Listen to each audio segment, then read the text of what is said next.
everybody, welcome back to my channel. It's been a bit of a long day, so I'm going to be making a quick dinner tonight. I've already started a pot of water on the stove to bring to a boil, and I am going to be making a pasta dish. It's going to go pretty quick, so let me show you what I use. So I'm going to start off with about a cup to a cup and a half of tomato. Now I'm using these little San Marzano tomatoes, but you can use cherry tomatoes, Roma tomato, anything that is convenient to your kitchen. Go ahead and use it, and I'm just going to be chopping it up. I have about a cup of tomato sauce that I just need to use. I also have some Parmesan cheese, and I'm going to be slicing a couple of cloves of garlic on the thin side. I have some lemon zest and also some lemon that I'm going to finish the dish with, along with basil and thyme. I have about a handful or two of walnuts that I've already toasted in a pan. I just need to chop it up. I'm going to chop it up on the finer side. And I have about a half a pound of pappardelle pasta. And this is an egg pasta. It's also imported. So the secret to this is to have everything prepped and ready to go. As you can see, I have sliced my garlic, and I'm going to start that in cold oil. And then I did chop the tomatoes. I have the tomato sauce by the stove, and then I did go ahead and mix the chopped walnuts with the Parmesan cheese, and I have my herbs and lemon zest together, and that's going to be at the very end of the dish.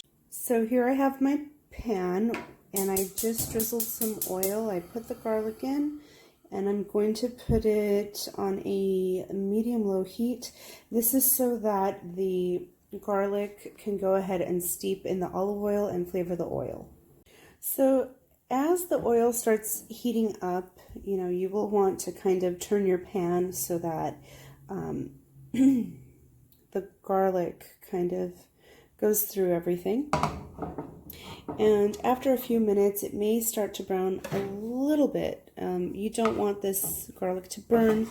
That's the other reason why you started in cold oil or room temperature oil.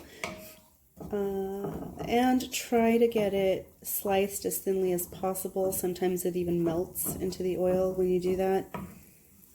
You'll hear it start to sizzle.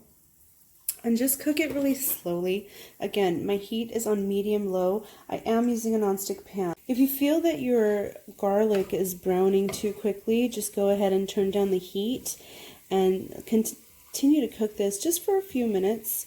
If you're already starting to smell the garlic, if it's making your kitchen smell good, in my opinion, then that is when you can go ahead and drop your chopped tomatoes in.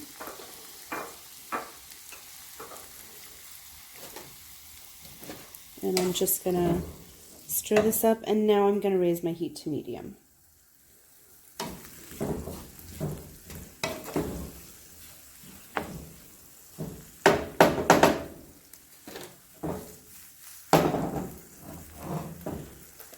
I'm also going to put a pinch of salt.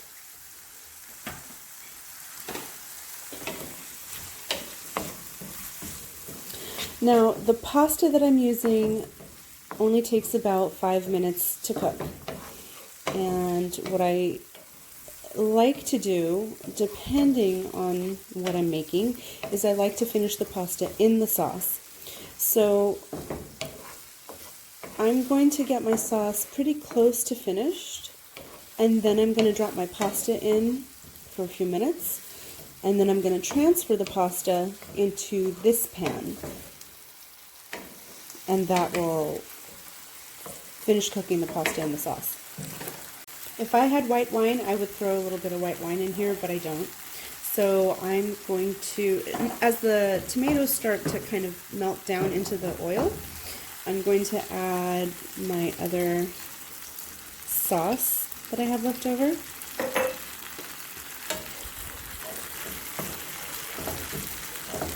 And this is going to look a little bit thick, Again, I'm not going to worry about that too much because when I place the pasta in here, it will have pasta water clinging to that, and that will loosen up the sauce.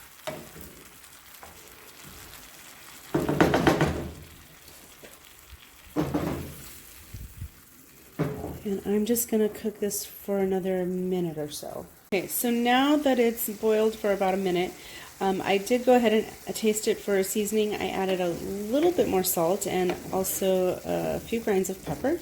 So I'm going to just stir that to combine. And now I'm going to cover this. I'm going to lower the heat actually a little bit. And then I'm going to cover this one. And this was boiling. It was waiting for me. I'm going to add my pasta to cook. This is only a half a pound of pasta. This is for 2 people. You know, you can always make more or less depending on how many people you're feeding. And then just stir this around so they come out of their nest. And I'm going to cook this for a couple minutes or so, maybe I would say 3 minutes. Again, the package says about 5 as a cooking time, but I do want to go shy a minute or 2 so that I can finish it in the sauce. So I don't like cold pasta if the pasta is meant to be hot. What I do is I preheat the plates that I'm going to use in the oven, if they go in the oven, at about 200 degrees for a few minutes. This way I know when I put hot pasta on a hot plate, it will stay hot for a little while, because I just feel that it does taste better that way, unless of course you're making a cold pasta dish. Okay, so now I changed my utensil here. I have my sauce. I'm going to raise this up a little bit. And I have my pasta that's ready as well. So I'm just going to pick it up, drop it in, and I'm going to be stirring this around to combine everything.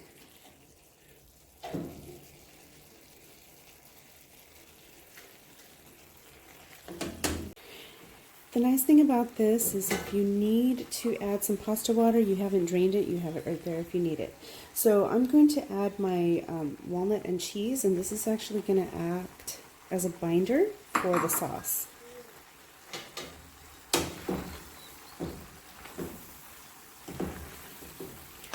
And just kind of turn this around as best as you can. Okay, so I am going to add a bit of pasta water. I just basically take a mug, dip it in, and add it. And you just kind of have to gauge like how much you would need, and it gets based off of how much liquid the pasta is absorbing. But this looks pretty good. I'm going to turn off the heat, and then I'm going to add my herbs at the, very, very end. The herbs and the lemon zest. I'm also going to add just, but there's no seeds in this end. And this is just, again, to kind of brighten up the flavor, especially of the herbs. I'm going to mix that up.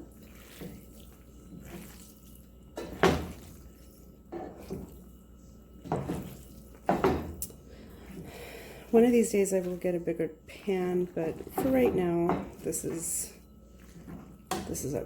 So to serve it, I have my hot plate ready, and I am basically, actually this turned out to be a lot.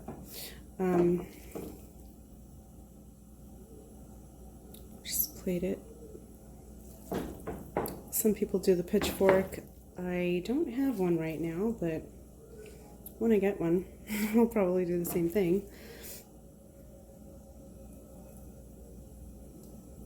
If you want to put more basil or thyme over the top, you can. Or you can even put a little more cheese. And it's up to you how much you want. There's already cheese in it, so that's good. So this is nice because you have the crunch of the walnut and the salty from the cheese and the herby lemony in the background. And of course the tomatoes are sweet. Thank you so much for watching this video. I will have a described recipe down below. Please remember to like and subscribe to my channel. And again, if you have any questions, feel free to reach out to me or comment down below. I will see you next time. Bye.